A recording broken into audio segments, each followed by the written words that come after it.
Arafat. So tonight, inshallah ta'ala, and tomorrow night, I'm going to talk about the third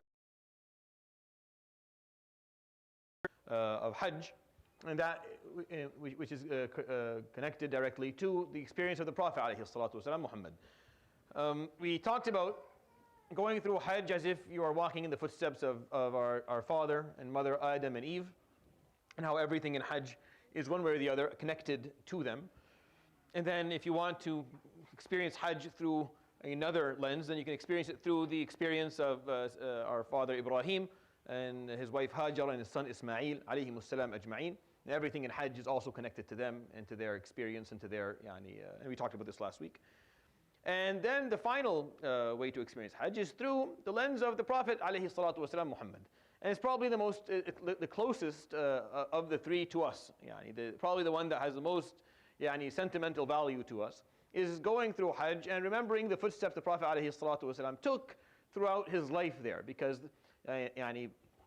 there's, when we talk about the story of Adam and Eve, the evidence is, because it's so far away, it's less robust. And Ibrahim ﷺ, it's only a number of verses in the Quran and a few things the Prophet ﷺ said, so the evidence is less. But then when it comes to the Prophet ﷺ experience, we know where he walked and what he said before Hajj and during his own Hajj ﷺ. So when you actually perform Hajj through his lens, not only are you performing it remembering his Hajj ﷺ, but also his experience, his life experience in Mecca, because that's where he lived most of his life, at least the first 10 years or 13 years of his prophecy, and then when he came back later. So there's a lot to contemplate and learn from. And I put up there like kind of what we're going to try and get through tonight and tomorrow night. I don't know if I'll be successful in doing it, but I will try. But the way I want to do it is to go through something that is called Hadith Jabir al-Tawil fil Hajj. Is what it's called. The long Jabir's long hadith about Hajj. It's a very long hadith. It'll take us maybe take us the full today and tomorrow to actually go through the thing. It's in the collection of Imam Muslim. It's one of the few hadith that are that long that are authentic. You can count them on the fingers of two hands. The number of hadith that are long that are authentic. Most hadith that are long usually lack authenticity, meaning there's something wrong with the chain of narration. But this is one of them. And the reason that this hadith is very valuable, not only its authenticity, but the person who's telling us the story is Jabir. Jabir, towards the end of the Prophet ﷺ's life, was in extreme proximity to the Prophet ﷺ. He was young, he was always around him ﷺ. He's one of the top 5 narrators of hadith amongst the Sahaba. And he's someone who spent a lot of time with the Prophet ﷺ directly. Probably more than Abu Hurairah did. Abu Hurairah memorized more stuff and then he conveyed it. But Jabir was there more. And Jabir would live late into his 80s and 90s. And continue to teach and to spread Islam, which is why there's almost a lot of the schools of jurisprudence, the school of Imam Ahmad and Imam Malik and Imam Shafi'i, they are connected to Jabir ibn Abdullah in many ways, because his students are the ones who kind of taught the scholars, who taught the leaders of the madhahib. And you can imagine that his Hajj alayhi salatu wasalam, his act of Hajj, which he did once in his life. This is the evidence supports that he did it only once. He did it in the 10th year, alayhi salatu wasalam, of his hijrah. And all of you know that he passed away, alayhi salatu wasalam, in the 11th year, early in the 11th year. So he passed away in Rabi' al-Awwal. He literally passed away, alayhi salatu wasalam, almost exactly 3 months later after this Hajj. Almost exactly 3 months later. So it was very quick. So this was the final, not only was the final sermon, it was the farewell sermon, it was the farewell Hajj as well. So this is the last time, and it was the largest gathering of people that Arabia had seen ever outside of war. And people don't gather in these numbers outside of war. So even when the Arab would perform Hajj, it wasn't this number of people that would come for it. And that's why this whole experience is very important. And we're gonna hear, as we listen to Jabir talk about it, he will point out these things. He does it really. I've narrated his hadith, pieces of it, throughout maybe the last 3 years many times. I've taken pieces here and there. It's too long. It was a part, it was something that we were told that we should memorize one of the shuyukh who was teaching a Sahih Muslim, one of his caveats, one of his conditions is that he had to memorize his hadith. So I thanked him for his efforts, and I went and found another sheikh to teach me Sahih Muslim, because I was not going to memorize. It was way too long for me to even begin to think that I could memorize his hadith. I regret doing it now. I probably could have done it when I was younger, but I absolutely can't do it now. So before we start, Imam Ibn Majah narrates in his Sunan with a reasonable chain of narration. عن جابر in a different hadith قال خطبنا رسول الله صلى الله عليه وسلم. The Prophet عليه الصلاة والسلام once gave a khutbah, spoke to us. He did this right before Hajj. فقال مهل أهل المدينة من ذي الحليفة ومهل أهل الشام من الجحفة ومهل أهل اليمن من يلملم ومهل أهل نجد من قرن ومهل أهل المشرق من ذات عرق ثم أقبل بوجهه إلى الأفق فقال اللهم أقبل بقلوبهم. So he said عليه الصلاة والسلام, المهل is where people are going to do ihlal bil hajj, meaning the place where they're going to announce their hajj, meaning ihram. So the miqat, this is al-mahil, is basically another word for miqat. So the place where the people from, for example, min Medina, the place where they are going to perform their ihlal bil hajj, where they're going to go into ihram, is going to be the place of Dhul Hulayfa, which is where he did his alayhi salatu wasalam. And then the people who are coming from Sham or come from Juhfa, depending on where you are, you're going to announce your hajj. And then he turned alayhi salatu wasalam towards the horizon. This is why I like this part of the hadith. فقال اللهم أقبل بقلوبهم. Oh Allah, bring their hearts to me. عليه الصلاة والسلام.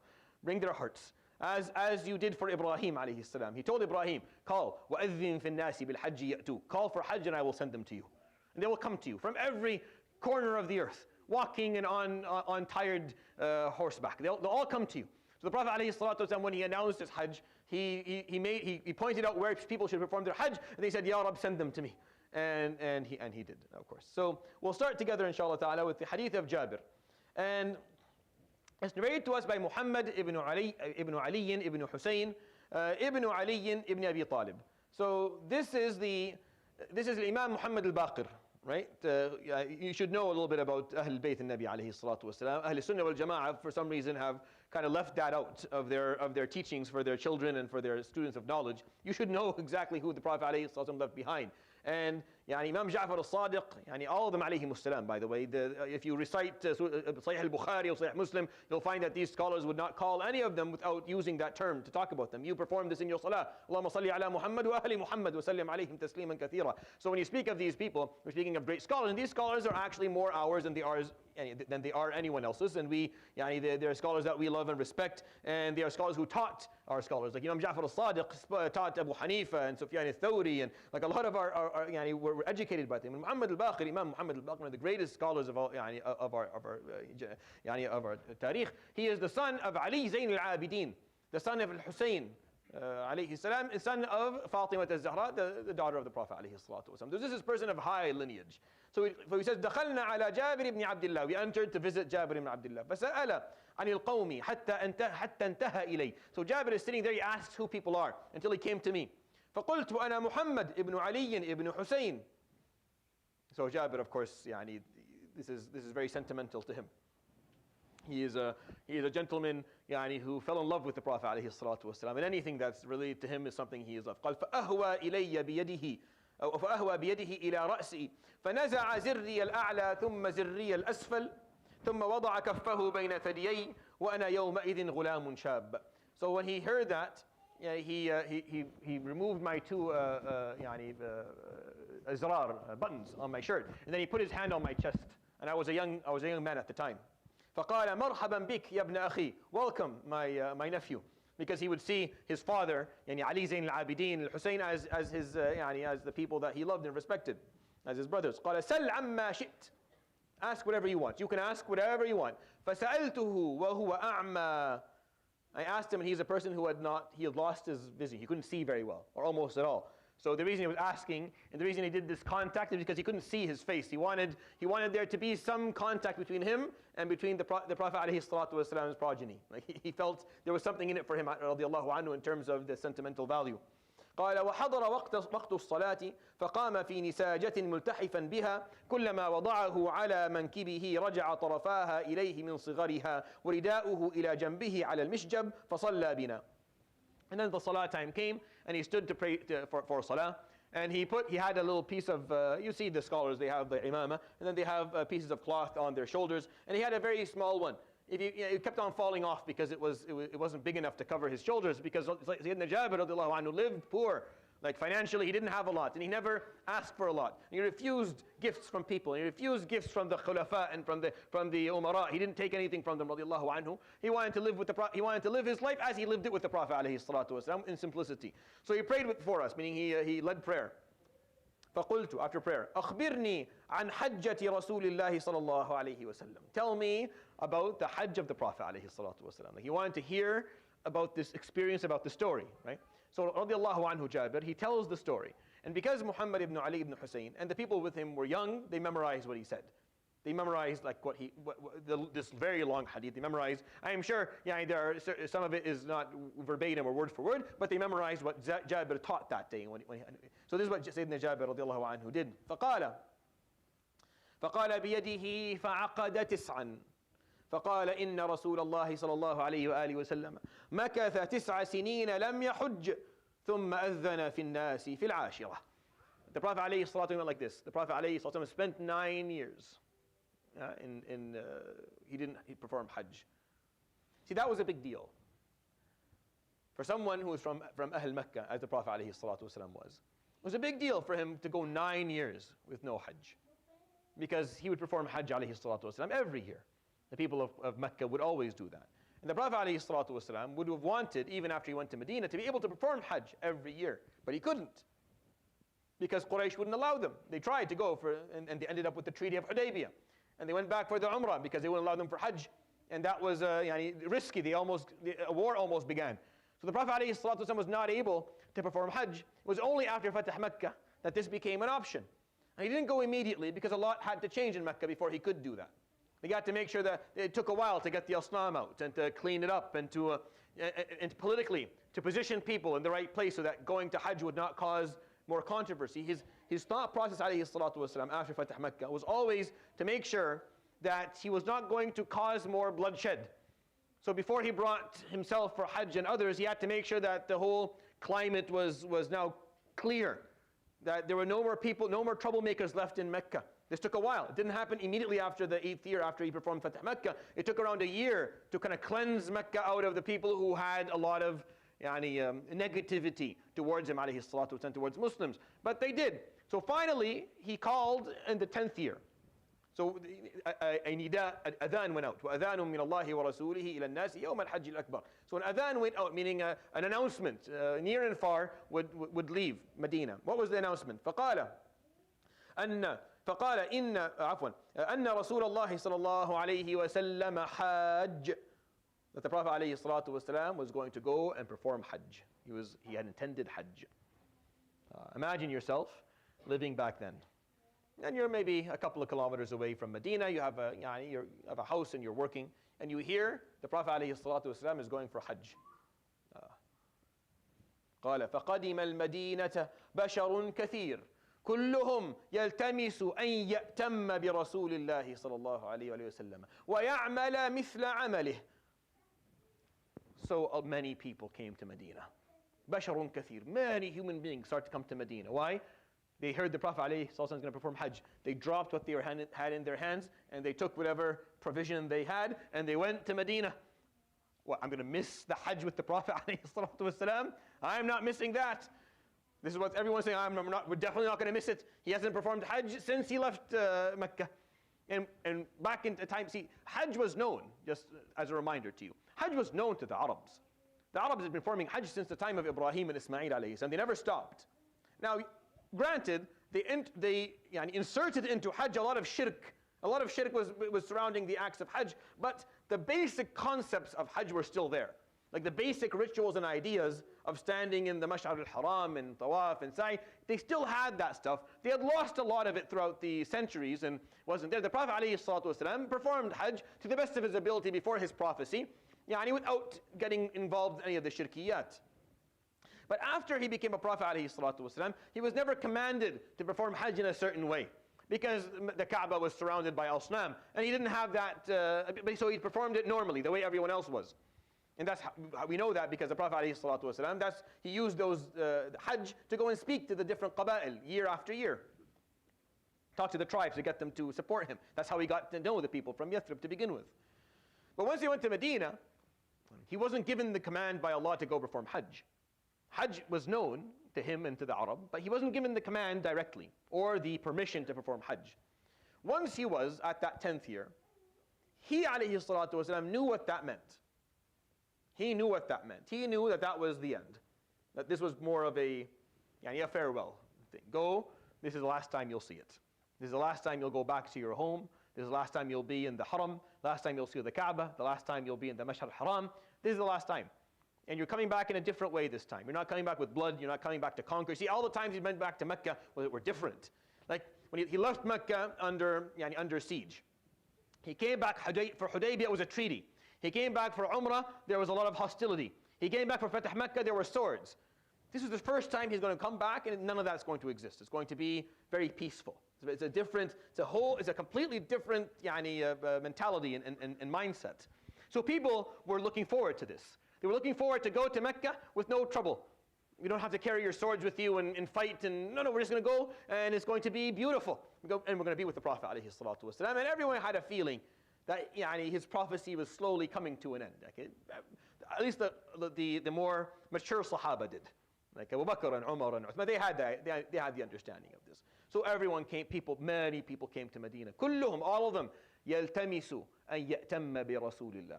All of them are hoping that they can be ma'moom. They can have the Prophet ﷺ as their imam in Hajj. وَيَعْمَلَ مِثْلَ عَمَلِهِ. And they can do whatever he's going to do within Hajj ﷺ. It's beautiful. Like you'll go and perform a Hajj and you'll have a sheikh with you. And they're good people. And inshallah they're scholars of knowledge and of high maqam. And you will do whatever they do because that's what you're supposed to do. You'll follow the scholar and do what he does in Hajj. But can you compare any scholar to the Prophet ﷺ?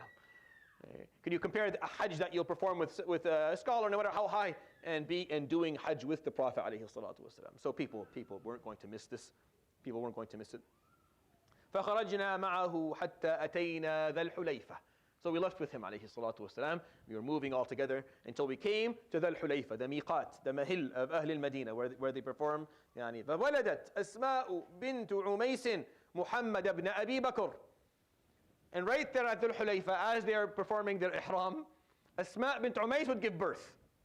Asma bint Umays is one of the wives of Abu Bakr as-Siddiq radiallahu anhu.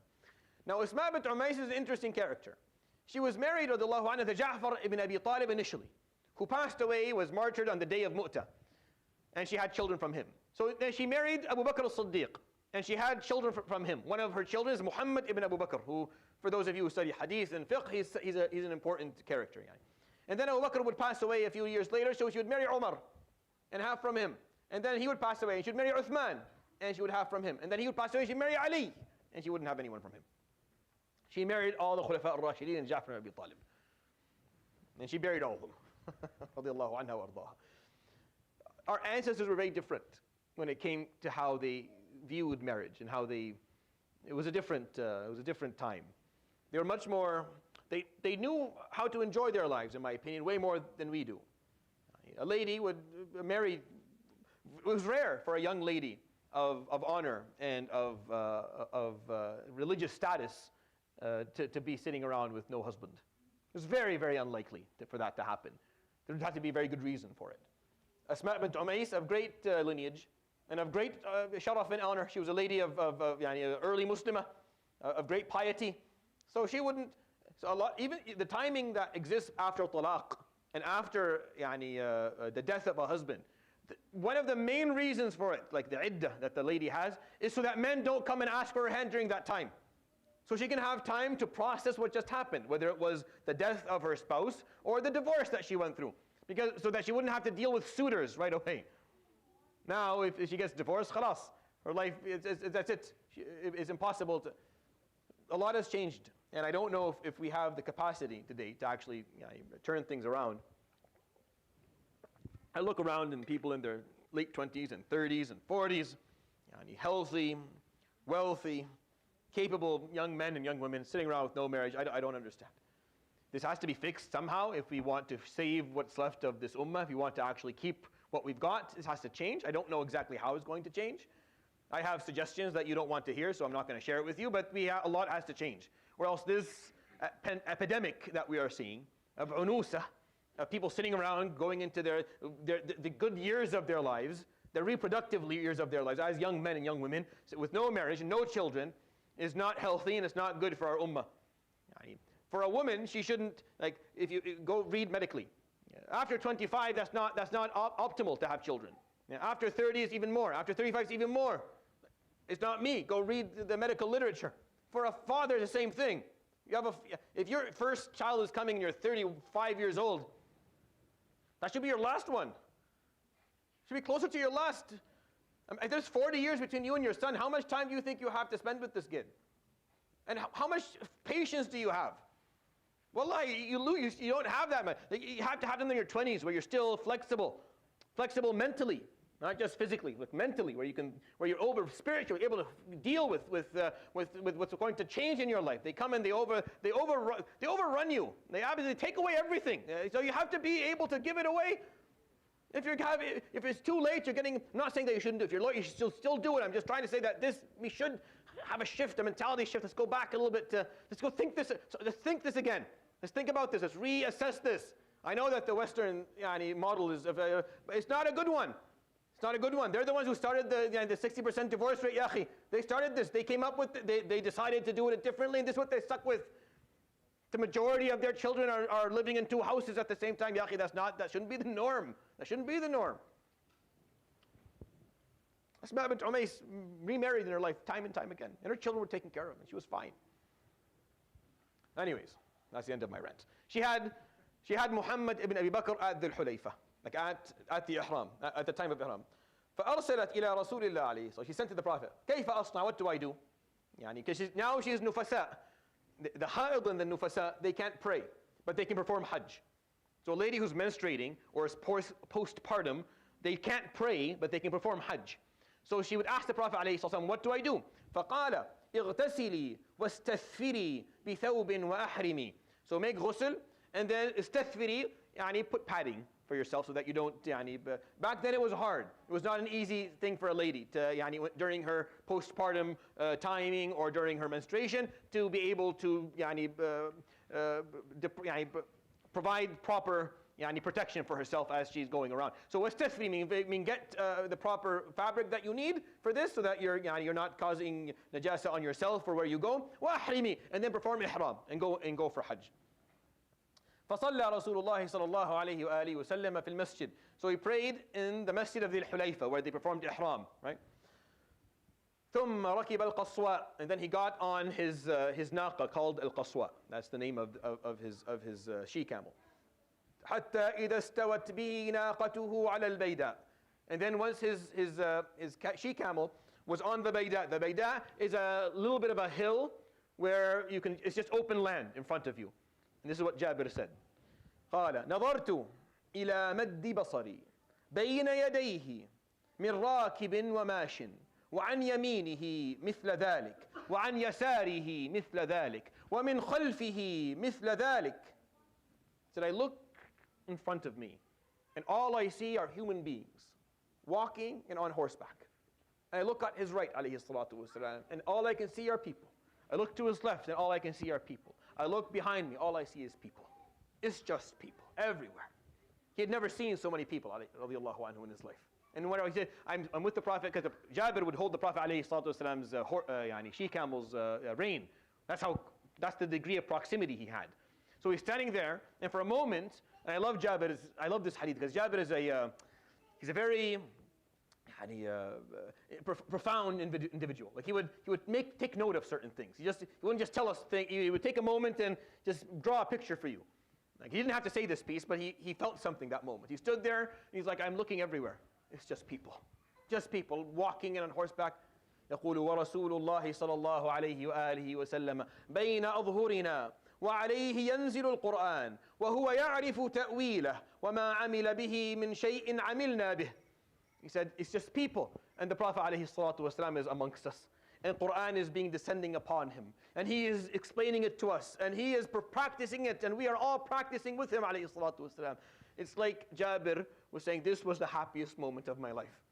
We were there, everyone was there. He was there, alayhi salatu wasalam. He's receiving the Quran, he's explaining the Quran to us, he is practicing the Quran, and we're all just practicing with him, alayhi salatu wasalam. This was the best, there's nothing trumps that. Nothing tops it in his life, radiallahu anhu. This is it. What more could I want? Like, what else would I be looking for? He's with us. The Quran is explaining it to us. He's practicing the Quran and practicing it with him. Everyone, there's no war. No one's upset. Everyone's doing the same. Everyone. Sallallahu alayhi wa sallam ajma'in. Just a beautiful moment for him. It's one of the moments in my life that inshallah, if Allah subhanahu wa ta'ala grants us something, yani yawm al-qiyamah, I would hope for him to send us to kind of walk around amongst them as holograms. Yani. I just want to go be there. I just want to yani, experience it. Just stand there and just see what it looked like. You see the majesty of these moments as the Prophet ﷺ is just surrounded by people. And he's teaching and he is performing his Hajj and people are watching and they're learning and they're taking from him alayhi salatu wasalam. Hani'an lahum. What lucky individuals, fortunate in their lives. فَأَهَلَّ بِالتَّوْحِيدِ. So he begins his ihlal bit-tawheed. He starts the journey of Hajj by calling upon through Tawheed. لبيك اللهم لبيك لبيك لا شريك لك لبيك إن الحمد والنعمة لك والملك لا شريك لك. So he starts performing his talbiyah alayhi salatu wasalam too. Labbaik means I am coming to you. It's like you called me and I'm saying labbaik, I'm on my way. And one of the ways the Arab would respond to their parents or to the people they loved, if you called, labbaik wa sa'daik, they would say. Meaning labbaik meaning I'm coming immediately. Wa sa'daik, and I'm happy about it. Like I have no, whatever you want, I'll give it to you and I'll be happy that I'm giving it to you. It's a beautiful way. So saying that is saying to Allah, it's as if you're coming home. You're calling to, you're responding to the nida of Allah subhanahu wa ta'ala. Allah called upon you and you said, labbaik, I'm on my way. Hadir, I'm on my way. It's a beautiful, beautiful word that he was saying. قال وأهل الناس بهذا الذي يهلون به فلم يرد رسول الله صلى الله عليه وآله وسلم عليهم شيئا منه ولزم تلبيته. So that's the talbiyah that the Prophet ﷺ did. And people had different types of talbiyah. So this is just a little point that Jabir pointed out. And it's a characteristic of how he was during this Hajj. That people would do different types of talbiyah. No shirk in it, but just different wordings. They wouldn't necessarily say labbaika, labbaika Allahumma labbaika, labbaika la sharik. They had different. If you go and search, you'll find there are 3 or 4 different wordings. This is the most famous of them all. Most of us will just say this.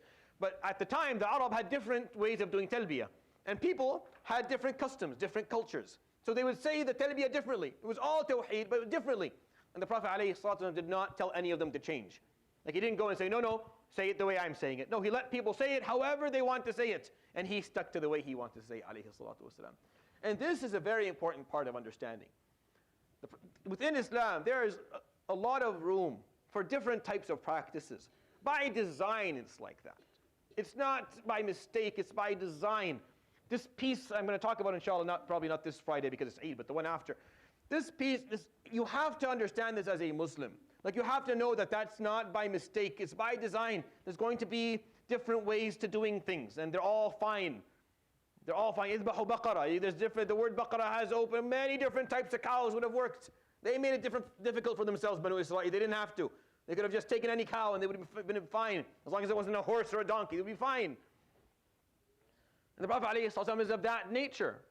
So he says, labbaik Allahumma labbaik, labbaik la sharika laka labbaik. But people say it differently. As long as they're not saying something that has shirk in it or that has, he left them. He didn't tell them to change. And they didn't. See, who has more taqwa? Them or us? Do you claim more taqwa than the people who were with him alayhi salatu wasalam during this Hajj? I don't. And if they felt that they could say something that was different, and that was not something that made them less or that they were scared of, then we have to understand that by design, this is how it was. It wasn't something that required all of this. We get very, very uptight. It's very annoying. Maybe it's not as annoying as, maybe I'm just getting older, but I don't have as much patience for it as I used to. People get uptight upon things in Islam that don't require the uptightness. They get upset about things that don't require any upset at all. They argue about things that are by design going to be different. People are going to understand them differently. It's fine. Choose a lane, something that makes sense to you, and go ahead, tawakkal Allah. And let others kind of do something similar. Islam is not a line, it's a river. And there's different lanes within it, and you're fine. He taught us that, alayhi salatu wasalam. I'm not making that up, that's what he taught us. Had he taught us differently, we would have done whatever he taught us, but he allowed for that, alayhi salatu. You're going to find this theme throughout Hajj, where they'll say, Ya Rasulullah, I did this before that. If'al wala haraj. Go ahead, do, no haraj, no problem. As long as you get the basics. He explained the basics, not like he left it open. You can't get to go stand anywhere. It's not any day. No, there are certain parameters, right? He explained what you absolutely have to do. You have to stand in Arafat, you have to perform tawaf, you have to perform sa'i, you have to do ihram. Certain things are given, you must do them. And then for a lot of other stuff, which is why we talked about the fiqh at the beginning, that there's some degree of okay. We'll continue inshallah. قال جابر لسنا ننوي إلا الحج لسنا نعرف العمرة. So this is an important piece. He said we're only intending Hajj, we don't know Umrah. He doesn't mean we don't know Umrah in general. He's saying we didn't know Umrah to be done with Hajj. The Arab didn't know that. The Arab didn't do that, ever. The Arab had Umrah outside of the timing of Hajj and Hajj during the timing of Hajj. Umrah with Hajj was not something they were aware of. So the Prophet ﷺ would teach, that's why if you go, when you study fiqh, you'll see there are three types of ways to make Hajj. Ifrad and Qiran and Tamattu'. And Ifrad is doing Hajj first and then Umrah later. Tamattu' is doing Umrah first and then Hajj later. And Qiran is doing them at the same time. As far as we can tell, and I know some of the Shafi'is or the Hanafis may not like, but I think he did Qiran. Wallahu a'lam. But the scholars of the madhahib have had different opinions and they've argued this a lot. For the sake of this hadith not taking us down long arguments, fiqh-based arguments, I'm just going to assume he did Qiran alayhi salam, where he did Umrah and Hajj at the same time. And when you do Tamattu' or Qiran, you have to perform a hadi. Like you have to perform an udhiyah or a hadi during Hajj. Just keep that in mind because it will be important as we go along with this. حتى إذا أتينا البيت معه. Once we came to the Kaaba with him عليه الصلاة والسلام. استلم الركن فرمل ثلاثا ومشى أربعا ثم نفذ إلى مقام إبراهيم فقرأ واتخذوا من مقام إبراهيم مصلى فجعل المقام بينه وبين البيت فكان أبي يقول ولا أعلمه ذكره إلا عن النبي صلى الله عليه وآله وسلم كان يقرأ في الركعتين قل هو الله أحد وقل يا أيها الكافرون. So he said, and then we came, this is what Jabir is saying, then we came to the Kaaba with him. So the Prophet ﷺ would go directly to the Hajar al-Aswad, the rukn of where the black stone is. And he would go and he would take the Hajar. And taking the Hajar is where you go and you kiss and you make dua, right? And then he would perform tawaf. The first three, فَرَمَلَ ثَلَاثًا, and they would do a slow jog with ittiba', or putting the ihram under the right shoulder. And then he walked normally for 4, alayhi salatu wasalam. Then when he was done, he went to Maqam Ibrahim, to where Ibrahim alayhi salam stood once. And he recited the verse, وَاتَّخِذُوا, and take min maqami Ibrahim, from the place that Ibrahim stood, musalla, a place to pray. So he put the maqam between himself and the Kaaba and he prayed 2 rak'ah. And again, when you go Hajj, you're not going to be able to do these things in that detail. I explained this to you during a week ago or 2 weeks ago when we talked about this. That once you're done tawaf, stand and pray wherever you can and make the intention that this is the 2 rak'ahs that are with Maqam Ibrahim. Knowing that all of the haram is where Ibrahim stood at one point or the other. So if you can't get to the actual maqam, just pray anywhere. And make the intention of the 2 rak'ahs of Maqam Ibrahim and you're fine. Especially during Hajj, ya akhi. You're not going to be able to make it. And if you try to make it, you're going to end up being trampled by people and you're going to hurt yourself and maybe cause harm to others as well. But this is what he had the luxury of doing, alayhi salatu wasalam. So he did it to the dot. This is what he was able to do, alayhi salatu wasalam. And then he would recite in the 2 rak'ahs, قُلْ يَا الْكَافِرُونَ and قُلْ اللَّهُ أَحَدٌ. Continuing, قال ثم رجع إلى الركن فاستلمه ثم خرج من الباب إلى الصفا. And then he went back to the Hajar al-Aswad after he did that. And he kissed it and he made dua. And then he went and he walked over to al-Safa. So this is performing the Umrah before the Hajj. Or the Umrah within the Hajj, as I can explain. So he'd go to the Mount of Safa عليه الصلاة والسلام. فلما دنا من الصفا قرأ إن الصفا والمروة من شعائر الله أبدأ بما بدأ الله به. He came to the Mount of Safa and recited the verse that is in Surah Al-Baqarah. Indeed, the-Safa wal-Marwa are amongst the rituals of Allah subhanahu wa ta'ala. I start by that which Allah subhanahu wa ta'ala started by. Because he said, Inna Safa wal-Marwa. He started with Safa. I'm going to start with that. قال فبدأ, and this is a beautiful moment. قال فبدأ بالصفا فرقي عليه حتى رأى البيت وفرق عليه حتى رأى البيت فاستقبل القبلة فوحد الله وكبره وقال لا إله إلا الله وحده لا شريك له له الملك وله الحمد وهو على كل شيء قدير لا إله إلا الله وحده أنجز وعده ونصر عبده وهزم الأحزاب وحده حتى ثم دعا بين ذلك قال مثل هذا 3 مرات. So he would stand there عليه الصلاة والسلام on the Safa and he would turn until he could see the Kaaba. And if you stand on the Mount of Safa, you can see the Kaaba. I don't think you can do it today anymore because of all the construction, but you could before. You could see the Kaaba. And today, all you need to do is just turn towards it and say, just make the dua, make a small dua. Sometimes you can't even stop, so you keep on going, it's fine. But the Prophet ﷺ would get on the Safa, and he'd turn towards the Kaaba, and his whole body towards the Qibla, and he would begin ﷺ doing Tawheed, saying La ilaha illallah, and saying Allahu Akbar. And then he said this one specifically, La ilaha illallah wahdahu la sharika lah lahul mulku wa lahul hamd. And then he said the one that you hear in Eid, the takbirat of La ilaha illallah wahdah, sadaqa wa'dah, ونصر عبده وهزم الأحزاب وحده لا شيء قبله ولا شيء بعده. These words that you hear during the takbirat of Eid, they are taken from things he said عليه الصلاة والسلام during his Hajj. Right? There's another narration, and I was going to do it today, but then I forgot. There's a narration that's in the collection of Imam Nasa'i, where he points out for this piece specifically. He says,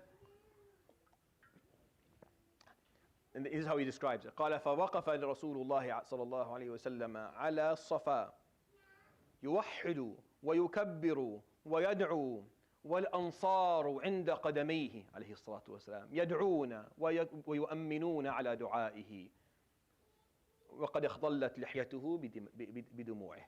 He's standing there عليه الصلاة والسلام on the Safa doing tawheed and takbir and dua, and all of the Ansar are standing at his feet عليه الصلاة والسلام, right? And they're saying Ameen to every dua that he makes. And they're saying takbir for every takbir that he makes, and tawheed for every tawheed that he makes. And he is standing there, alayhi salatu wasalam, and his tears are running down his face, alayhi salatu wasalam. He stood there 20 years before that moment. 20 years prior to that moment, he stood there and he talked to people, and he was cursed out by his own uncle. And he was laughed at, and he mocked. And no one listened to him that day, alayhi salatu wasalam. It took 20 years. It took exactly, he stood on Jabal al-Safa and spoke to people in the 3rd year of Bi'atha. He spent 13 in Mecca. It took 10 years to get out of Mecca, and then 10 years in Medina. That's when he's 20 years later.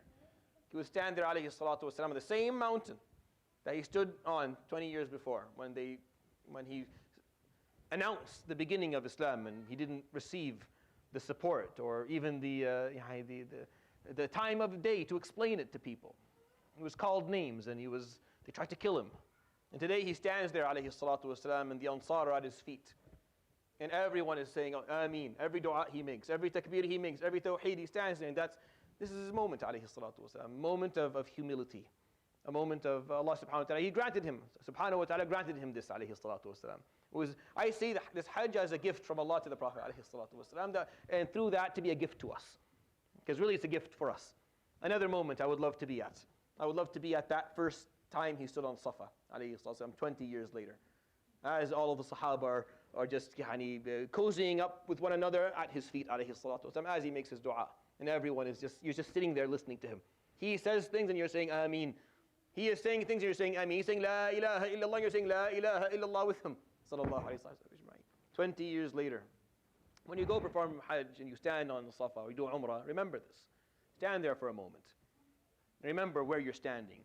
Remember who stood there here once. Remember the first time he stood here, what it was like. Remember what the second time he stood here, what that was like. It took 20 years. That's why you walk back and forth. It takes time. It's not going to happen the first time. A couple of times, a few times later before you get what you're looking for. سبحان الله. ثم دعا قال مثل هذا 3 مرات ثم نزل إلى المروة حتى إذا انصبت قدماه في بطن الوادي سعى حتى إذا صعدتا أو صعدنا مشى حتى أتى المروة ففعل على المروة كما فعل على الصفا حتى إذا كان آخر طوافه على المروة. So then the Prophet ﷺ, when he finished doing that, he went down And when you come down, you come to it's like, there's a little bit of a valley. The Safa and Marwa are two small mountains. There's a little bit of a valley between them.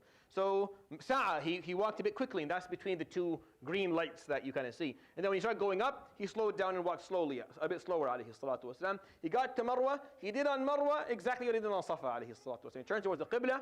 He began takbir and tawheed and dua, and the Sahaba are doing the same, and it went back and forth 7 times until he was at قال حتى إذا كان آخر طوافه. Once he was done the sa'i, he came to the last time coming around to Marwa. Because you start with Safa, you end with Marwa.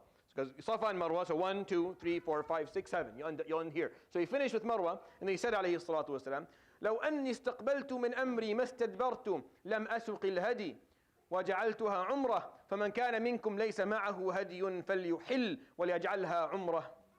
Said if I had thought about this more deeply to begin with, and I went back in time, I would have made it, I would have done, basically this is what we believe, and again the scholars of different madhab may not agree with me, but this is the simplest way I can explain this to you. It's as if he's saying that if I thought about this, I would have done tamattu'. I would have done umrah first and hajj later, not the other way around. And I would have brought, so if any of you have not brought the hadi with them or not, right, then just make this its own umrah. Instead of making it a part of hajj, just make it its own umrah. فقام سراقة بن مالك بن جعشم فقال يا رسول الله ألعامنا هذا أم لأبد أبد فشبك رسول الله صلى الله عليه وسلم أصابعه واحدة في الأخرى وقال دخلت العمرة في الحج بل لأبد أبد. So the Prophet Suraqa bin Malik, the guy who followed the Prophet عليه الصلاة والسلام on the day of Hijrah trying to kill him, he's there with him عليه الصلاة والسلام following him in Hajj. He asked him, Ya Rasulullah, is this forever? Like is Umrah and Hajj can be done at the same time or done one before the other or one after the other? Like Umrah can be done during the time of Hajj forever or just this year because we're with you? So he went like this, he said, no, Umrah and Hajj can be done together. Before or after, or at the same time, makes no difference. The abad in abad, meaning forever and ever. That's going to be for everyone to come after me, which is why there's different ways to perform Hajj. And when you go, you'll see whatever the sheikh that you're going with is doing, and then do it, because it's really, they're all the same. They're all khair and barakah. It depends on how deluxe your Hajj, how much you're paying, and how much time you're going to spend in Mecca and Medina and stuff. So it kind of, it's different. وقال وقدم علي من اليمن ببدن النبي صلى الله عليه وسلم فوجد فاطمة ممن حل ولبست ثيابا صبيغا واكتحلت فأنكر ذلك عليها فقالت إن أبي أمرني بهذا. قال فكان علي يقول بالعراق فذهبت إلى رسول الله صلى الله عليه وسلم محرشا على فاطمة للذي صنعت مستفتيا لرسول الله صلى الله عليه وسلم فيما ذكرت عنه فأخبرته أني أنكرت ذلك عليها فقال صدقت ماذا قلت حين فرضت الحج؟ قال قلت اللهم إني أهل بما أهل به رسولك قال فإن معي الهدي فلا تحل. So this is a nice little kind of piece, a story that I like. So Ali came from Yemen. Ali was sent to go bring all of the hadi, all of the budun. The Prophet ﷺ was going to perform udhiyah. And during his hajj, as I'll tell you at the end, he performed not one, he performed a lot. For all of his life, ﷺ. He did something for his whole life, and I'll tell you about this at the end. So unlike today, where you just go and put the money in the company and then they'll do it for you, you had to go and find someone who had enough to sell, like to sell you all of the khawarif, the sheep and the goats and what you're going to use. So Ali had to go to Yemen to buy and come. So he came, and this was after the Prophet ﷺ performed the sa'i. And he had told people, if you didn't bring a hadi, then end your ihram right now, and then you can do ihram for hajj to tamattu, and you can do for ihram for hajj later. Because he had not made that intention, alayhi salatu. He made the intention of hajj off the bat, so he was going to stay in his ihram. But he said, if you didn't make that intention, then you can break your ihram now, and then make ihram again on the night of Tarwiyah or the day of Arafah. So Fatima didn't make that intention, so she did ihlal, she left her ihram. So she wore regular clothing, and she had her kuhl, her whatever on her eyes and everything. Ali comes, he sees her like this, like, what is this? What are you doing? You're in hajj, why? She said, no, my father told me to do this. Your father told you this? So Ali would say the story. He said, so I went to the Prophet alayhi salatu wasalam, muharrishan ala Fatima, to tattletale on Fatima and to tell her, what is my wife doing? So I went to the Prophet and asking the Prophet alayhi salatu wasalam. So I asked, why is Fatima in hil? Why is she not in ihram? The Prophet alayhi salatu wasalam would say, sadaqat, no, she's correct. What did you say, Ya Ali, when you made your niyyah of hajj? He said, I said, I am going to perform my Hajj as your Prophet is going to perform your Hajj, his Hajj. So I made my intention based on yours. I didn't know what your intention you had. So the Prophet ﷺ told him, then you stay in ihram like me, because that's what I'm going to do. And Ali radiallahu anhu stayed in his ihram as the Prophet ﷺ did. قال فكان جماعة الهدي الذي قدم به علي من اليمن والذي أتى به النبي صلى الله عليه وسلم 100 قال فحل الناس كلهم وقصروا إلا النبي ومن كان معه هدي. So the people who did it as tamattu', they were able to end their ihram and do taqsir and set a couple of days without ihram and then do ihram again. And the people who were like the Prophet ﷺ, then they had to stay in their ihram. So there was two groups during this Hajj. During the Hajj, during his Hajj ﷺ, there are two groups doing two different things with his permission ﷺ. Again, Jabir is just explaining that even during his time ﷺ, there was some degree of, he allowed for that flexibility ﷺ. He could have not. He could have been very clear. You will do exactly as I do. And that's what he said. He said, خُذُوا عَنِّي مَنَاسِكَكُمْ. Take your rituals, your nusuk from me. And yet he allowed for others to do something different than he was doing ﷺ. فَلَمَّا كَانَ يَوْمُ التَّرْوِيَةِ توجهوا إلى منى فأهلوا بالحج وركب رسول الله صلى الله عليه وسلم. When it was the day of Tarwiyah, the 8th day of the Hijjah, so we're coming close to it. That will be on Wednesday. When it was the day of Tarwiyah, أهلوا بالحج, they got their ihram and they began their Hajj. The people who had took some time between their Umrah and their Hajj, and they started going from the Haram towards Mina, because that's where you spend the night of Tarwiyah in Mina. The Prophet ﷺ got on his she-camel and went to Mina. فصلى بها الظهر والعصر والمغرب والعشاء والفجر. So he prayed a full day and night of salawat and then fajr of the day of Arafah. ثم مكث قليلا حتى طلعت الشمس, and he waited until the sun rose a little bit so it could be seen. وأمر بقبة من شعر تضرب له بنمرة, and then he told a few people to go and put a qubba, like a masjid, a place to pray, in Namira. Namira is in Arafah.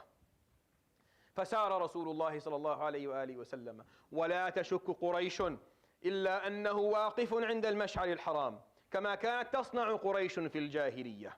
فأجاز رسول الله صلى الله عليه وسلم حتى عرفه فوجد القبة قد ضربت له بنمرة فنزل بها. So here's the little piece of the story.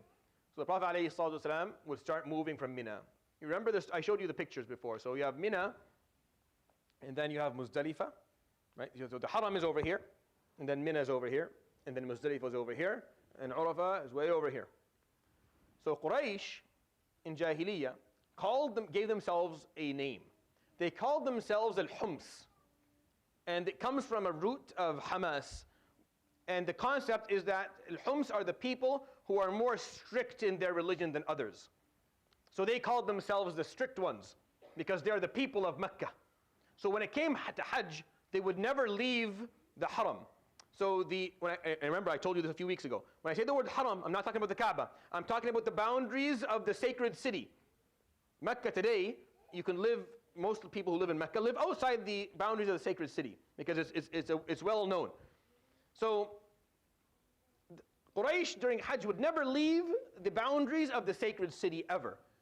So the Prophet ﷺ is walking out of the Kaaba towards Mina, and he's keep on going. Quraysh is like he'll stop عند المشعر الحرام. Anyone know what المشعر الحرام is? Anyone know what it is in terms of spaces? Yes, it's Muzdalifah, right? So if you recite the verses, فإذا أفضتم من عرفات فاذكروا الله عند المشعر الحرام. When you leave Arafat, you're going to invocate Allah عند المشعر الحرام, which is what Muzdalifah is called, because it's the beginning of the Haram. The beginning of the boundaries of the Haram on that side from the east is Muzdalifah. So the Quraysh is like the Prophet will stop in Muzdalifah. That's why he'll stop. He didn't. He kept on going. Why? He ended the concept of Hums. He ended it. No more. None of this. We are the people of Mecca and we are the more strict in our religion. No. You're like everyone else. And he went and he stood in Arafah alayhi salatu wasalam, ending this habit of Jahiliyyah that was started by the people of Quraysh, and he went to Arafah alayhi salatu wasalam. قال حتى إذا زاغت الشمس أمر بالقصواء فرحلت له فأتى بطن الوادي فخطب الناس. Once the sun was more in the middle of the sky, so we're talking about midday, he got on his qaswa alayhi salatu wasalam, and he came to the middle of the valley of Arafah, So where the mount of Rahmah is, or where the Qubba of Namira is, we don't know exactly, but somewhere there he stood, alayhi salatu wasalam, and that is where he delivered his final sermon, alayhi salatu wasalam. His farewell sermon was delivered there. He delivered this sermon, alayhi salatu wasalam, at least 3 times. Imam Ahmad ibn Hanbal specifically, he took interest in this because he's one of the great narrators of hadith and one of the scholars of hadith, the greatest scholar of hadith of all time, obviously. And he pointed out that the Prophet ﷺ made this sermon at least 3 times. He said at least 3 times it was made. We know for sure that he never made it fully, he didn't make it fully every time. Like he would take certain paragraphs and then other paragraphs in other sermons. So what I did was, I put all of the paragraphs together. I did this back when I was in university. And I used to share it with people and I'll show you the papers are old and they're rusty and they're in my house. I don't bring them anymore. I used to put them around. I used to give them around, and then some kid tore it, and he almost tore a piece of my heart with it, and I almost killed him. So I took it and I stopped bringing it to Yani. But I took pictures of it and just left it, and I don't share the papers anymore. Now in the collection of Imam Muslim, he narrates parts of the farewell sermon, not the whole thing. Like he said, again, because every narration has a few pieces, a few paragraphs, whatever the person who was standing there remembers. But because he did this in different days, he did it on the day of Arafat twice, then he did it on the day of Nahr for sure, at least once or twice, then he did it all throughout the days of Tashriq that came later. Why? Because there's 100,000 people around him, alayhi salatu wasalam. There are no microphones, right? And this was the last time he was going to speak publicly to his followers. On record, this is his final official khutbah. He spoke to his followers a few times after, but it was a small group in the masjid that he addressed, alayhi salatu wasalam. Tops maybe 500, 600 people. On that day, on these days, there was 100,000 people. The way this was going to happen is that he was going to speak, alayhi salatu wasalam, and there will be 2 people on horseback who were known to have good memories. They would memorize his words and then gallop into the crowds and then repeat and repeat and repeat and then come back, and then he would give the next word, alayhi salatu wasalam. So the actual sermon takes maybe less than 2 minutes. If I want to read the whole thing to you quickly, it takes 2 minutes. It's very short. But it took hours for him to finish this, alayhi salatu wasalam. And then he had to repeat it, where he went time and time again, because he wanted people to hear. So between tonight and tomorrow, I'm going to go through the whole khutbah and then complete the hadith of Jabir radiallahu anhu, because the hadith of Jabir does not end with the sermon. He keeps on going. He tells us more of what happened, how he did his Hajj alayhi salatu wasalam, what he did on the day of Nahr, what he did on the day of Tashriq, all the things that he did. One of the things, obviously, is this khutbah, and it's important that we share it with you and that you listen to it. I think at least once a year, which is the right time for it, you listen to it and you honor his final, it's like he's giving his wasiyah, alayhi salatu wasalam, right? It's like you're coming to him right because he knew this was the end for him. He knew.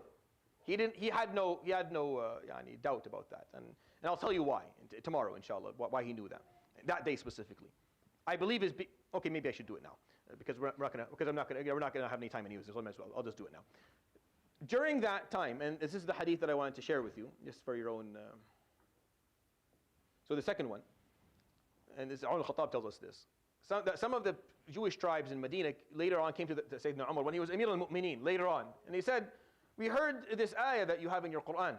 اليوم أكملت لكم دينكم وأتممت عليكم نعمتي ورضيت لكم الإسلام دينا." Today is the day that I have completed your faith for you, and I have bestowed my full blessing upon you, and I've accepted Islam as the everlasting faith and religion and law that you will carry till the end of time.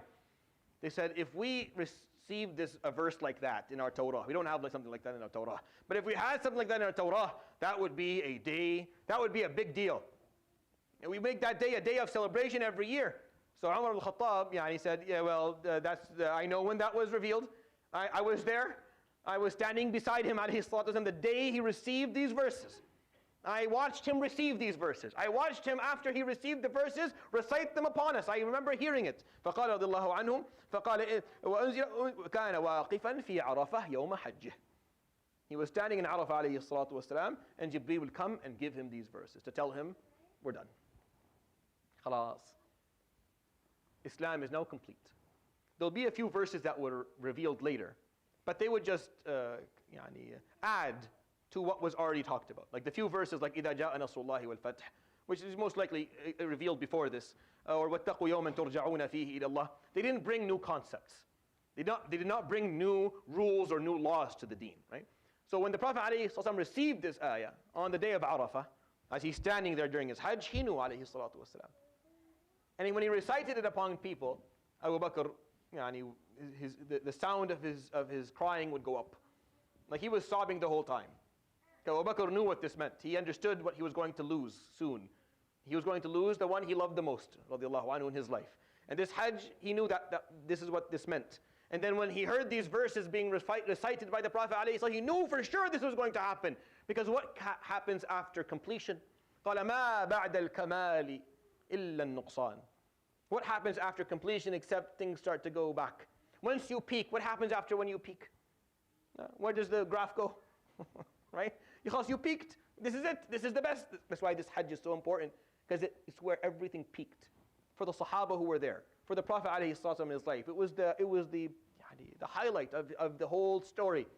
Like when you study his life, his seerah alayhi salatu wasalam, the whole thing, ups and downs and failures and deaths and losses and betrayals and wars, and it all reached its pinnacle in this Hajj of the Prophet ﷺ. And then they heard these verses, so they knew.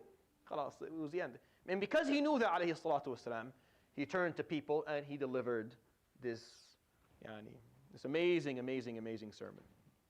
I really believe that it should be something that should be taught in schools, and children should grow up knowing, as they know the Quran, they should know what he talked about here, alayhi salatu wasalam. Even if they don't memorize it word for word, they should know what he talked about. So I'll begin it with you, inshallah ta'ala. And it's taken from different narrations. I gathered all of the pieces of the hadith from all the narrations that talked about it, the ones that are authentic at least, and I put it all together, so this is what we have for it, and it's maybe 8-9 paragraphs, depending on how you want to break it down, or 10 if you want to be a little bit generous. So he said, يَا أَيُّهَا النَّاسِ اسمعوا قولي وعقلوه فإني لا أدري لعلي لا ألقاكم بعد عامي هذا أبدا. So what he said, alayhi salatu, people, listen to what I have to say. And try to understand it to the best of your ability, because I don't know. Maybe I don't meet you again a year from now. Sallallahu alayhi wa sallam. See, he knew. See, this is I can't, if you were like, how do you know that he knew? He made it very clear at the beginning. And Abu Bakr's crying went up even higher as he's listening to the Prophet ﷺ saying that. You see, it reminds me of something. What happened during this period, the Prophet ﷺ knew, and right before Hajj, some people say it was right after Hajj, I don't know. When he sent Mu'adh ibn Jabal to Yemen to do qada, he had to go as a judge, as a teacher. Mu'adh was young, 22. That's it, young guy. He was sent, you need to go and teach. He was hafiz of the Quran, of everything that was revealed, and he understood. So he sent Mu'adh to Yemen. He's walking with him. Like he's walking as he's sending him along. And he's telling him, Ya Mu'adh, لَعَلَّكَ أَن تَعُودَ فَتَمُرُّ بِقَبْرِي. You may come back, and then you'll come back and you'll find my grave. فقال فبكى معاذ. Mu'adh started to sob. فقال له النبي عليه الصلاة والسلام لا تبكي. ألا تعلم أن أوليائي المتقون من كانوا وحيث كانوا. You don't know that the people who are with me are the pious. Wherever they are, whoever they are, whenever they are. It doesn't make a difference. Why are you crying? If you're muttaqi, you'll be with me. But you're probably going to come back and not find me. So Mu'adh knew when the Prophet ﷺ said that was going to be the case. And it exactly was. Mu'adh went, and by the time he came back from his mission, the Prophet ﷺ was buried. Mu'adh was not in Medina when the Prophet ﷺ passed away 3 months from now. So he was preparing people. And remember that. The Prophet ﷺ is not... He loved his family, and he taught us to love our families, but that's not how he's going to judge things Yawm al-Qiyamah. He's looking for the muttaqeen. He's looking for the people who were mindful of God. The people who are pious, people who devoted themselves, dedicated their lives to Allah subhanahu wa ta'ala. Those are the ones who's going to be with. So he told Mu'adh, don't worry, I know you're not related to me, but you'll be fine. Just do what I'm telling you to do, but just know that when you come back next time, you're going to find my grave. You're not going to find me. Sallallahu alayhi wa sallam. فَبَكَى مُعَاذ. Mu'adh cried his way to Yemen, knowing that he would never see the Prophet ﷺ. Again, some narrations say that he walked backwards. He walked backwards just so he can look at the Prophet ﷺ for as long as possible before he was not able to see him anymore. And one of the narrations said the Prophet ﷺ stood there smiling at him. He gave him what he wanted. So he stood there smiling at him until he couldn't see him anymore, and then he went on his way. So people all imagine 100,000 people. Wallah, if you give a khutbah and there's 1,000 people, you think you think it's important. 100,000 he spoke to, alayhi salatu wasalam, at a time where that was maybe 1% of the population of Arabia. Today, if you speak to 100,000 people, you have 100,000 followers or something, no, it doesn't matter. Who cares? There's billions now. But back then, the whole world was maybe 650 million at the highest. Small numbers, there was a smaller earth, like in terms of population. 100,000 of them were with him, alayhi salatu wasalam. It's a big, and he was talking to a large percentage of the population. Never before did people come together for anything aside from more in those numbers. So he said, listen to me. I may not meet you next year. And everyone heard that, and it was like a slap. So nothing. All you heard was a baby crying or an animal making its noise. That's it. Everyone was quiet. And he would begin, alayhi salatu wasalam, delivering his sermon. The first part, this part, he delivered every time. Like I told you, he did this a couple of times, and he would pick and choose paragraphs where he would deliver in different places. This one, he delivered every time. Like every time he stood in front of a group of people and was going to give it again because they didn't hear it or they weren't there, he would always give this one. And so this is probably the most important.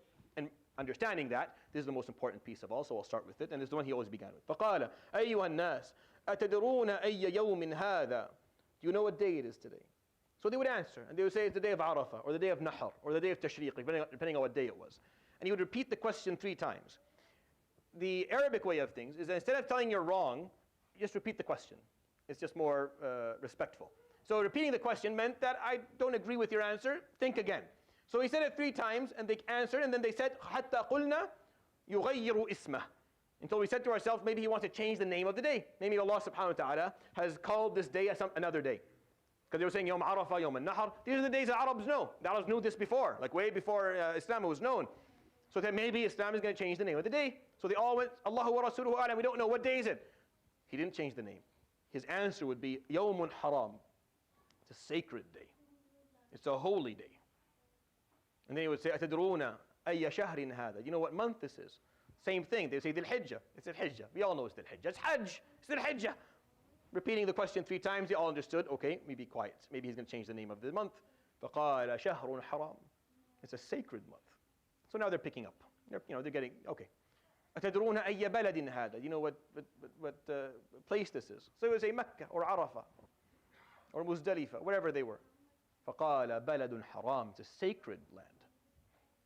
And then he turned to his people and he said, alayhi salatu wasalam, أَلَا إِنَّ دِمَاءَكُمْ وَأَمْوَالَكُمْ وَفِي رِوَايَةٍ وَأَعْرَاضَكُمْ حَرَامٌ عَلَيْكُمْ. And you repeat that word 3 times. حَرَامٌ عَلَيْكُمْ حَرَامٌ عَلَيْكُمْ كَحُرْمَةِ يَوْمِكُمْ هَذَا فِي شَهْرِكُمْ هَذَا فِي بَلَدِكُمْ هَذَا إِلَى يَوْمِ تَلْقَوْنَ رَبَّكُمْ. Indeed, the sanctity of your lives, of your wealth, of your integrity amongst one another is equal to the sanctity of this sacred day in this sacred month on this sacred land until the day you meet your Lord. I want you to imagine the amount of sanctity that existed at that moment. It was the day of Arafah. It's a holy day. It's the month of Dhul Hijjah. It's a holy month. You're standing in Arafah and in the Mash'ar al-Haram. It's a holy land. You're listening to Muhammad alayhi salatu wasalam, the holiest of all people. And what he's saying, you see all this holiness? See all this sanctity? It's like one level upon the other of just, there's so much, the levels of sanctity are so high you can't even see beyond them. The sanctity of the blood and wealth and integrity of the guy sitting beside you equals that, if not more. So if you're like, oh, I would love to be there, as I've been saying, I would love to be there to experience all of this sanctity. The sanctity of the person sitting in front of you or beside you is equal to all of that. This is what he said, alayhi salatu wasalam. Look at the people beside you, around you. Their blood, their lives, their wealth, their integrity is more sacred than the holiest of days, in the holiest of months, on the holiest of lands, as you listen to the holiest of people say the holiest of words. Sallallahu alayhi wa sallam. Yeah, he said that every time. He dropped a lot of these paragraphs. He never dropped that one. He kept on coming back to that. And then he continued. قال ألا لا يجني والد على ولده ولا مولود على والده. Not even a father should transgress against his son, or a son or a daughter against their parents. Because when it comes to families, we tend to be a little bit more loose. We tend to feel, well, we're family. So we go and we take things from them without making sure that it's okay to take it. Or we say things to them without thinking about it. Because we're blood. Not understanding that they are sacred. Their lives and their blood and their wealth and their integrity is sacred. Yes, you are their parents, but they are sacred to you. Just like you are to them. So the Prophet ﷺ took the relationship that is the closest, that is the most intimate. And he said, even in this relationship, that sanctity stands. كل المسلم على المسلم حرام دمه وماله وعرضه إنما المؤمنون إخوة ولا يحل دم امرئ ولا يحل لامرئ مال أخيه إلا عن طيب نفس منه. Every aspect of the Muslim to another Muslim is sacred. Their lives and their wealth and their integrity. Indeed, it is not halal for you to take or touch the wealth of another person unless they are offering it to you with an open heart. They want to give it to you. They're happy to give it to you. ألا هل بلغت? Indeed, Allah said, have I conveyed the message? So the guys on horseback would gallop into the crowd, and then they would repeat these words, and people would respond. Na'am, Allahumma na'am. Yes, we understand. Yes, and then you hear, he starts to hear, it was all quiet. Now he's hearing, Allahumma na'am, Allahumma na'am. And then the Prophet ﷺ would say, Allahumma fashhad. Oh Allah, be my witness. Be my witness that I told them. So when they start harming each other, when they start mistreating each other, when they start disrespecting one another, when they stop caring for one another, when they stop feeling that they are ikhwa, that they are brothers, and that they stop treating each other as such, it wasn't because the lack of my communication to them. It wasn't because I didn't do my job in explaining things to them, Ya Rabb. That's all he wanted, alayhi salatu, to make sure that he, Yawm al-Qiyamah, couldn't be told. You didn't tell them. See, if you told them that they were sacred, that a person's life, a person's wealth, a person's honor and integrity and reputation and well-being is sacred, you don't touch it. It's a red line, you don't cross it. They would have done it, but you didn't tell them, so they didn't know.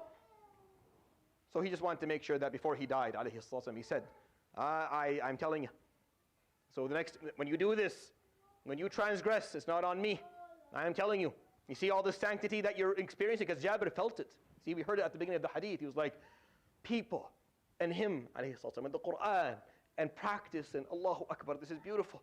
On the Safa, he is making dua, we're all saying Ameen. It's just the amount of rahmah and anwar and barakah that is entering our hearts we're almost exploding from the beauty of these moments. And he turns to them, alayhi salam, in the midst of all of this beauty, on the day of Arafat, after he recites upon them this verse, where Allah says, I have now accepted Islam as the faith and law till the end of time. I have bestowed my full blessing upon you. I have completed your religion for you. Allahu Akbar, beautiful moments, he tells them. You see all this sanctity. You see all this beauty. The average Joe sitting beside you is just as sacred. The average person sitting beside you is just as sacred, if not more. So make sure you respect them. Someone who's like, I love him, I want to be with him, I would love to be there. And then he shoves his car in everyone's lives as he's driving. And then he decides that he's going to rip off every person that he's going to do business with. And he walks around as if no one matters but them. As if somehow their lives are more important than everyone else's. As if where they need to be is way more important than wherever anyone else needs to be. And they should be prioritized more than others because they matter more. If you think that way and behave that way and decide that you're going to just go around walking that way, then don't act like you love him, alayhi salatu wasalam. Please. Because it gives his love a bad name. It gives loving him, alayhi salatu wasalam, a bad name. He wasn't like that. He made sure that before he passed away, alayhi salatu wasalam, he chose the moment. See, you have to understand the strategy that comes with this. He knows that he's not going to get another chance to speak to 100,000 people ever again. Today, everything's online. If you want to listen to it, you can listen to it. If you don't, this was the only chance he was going to have to speak to all of his followers, alayhi salatu wasalam. So he had to choose his words wisely. He had to choose the topics wisely. That's why this sermon is so important. It's so important because this came from the essence of his character. Came from the bottom of his heart, alayhi salatu wasalam. He was told, it's done. You've done the job. It's over. Everything is now complete. You are ready to come home. And he knew because of this Hajj, he knew this was the final blessing. He was going to go home, alayhi salatu wasalam, soon. So now looking at all of his followers, 20 years ago, he had 6 people, 7 people. Not even his family would listen to him. now 100,000 from all over Arabia and beyond. So he's going to choose his words wisely. He starts with this.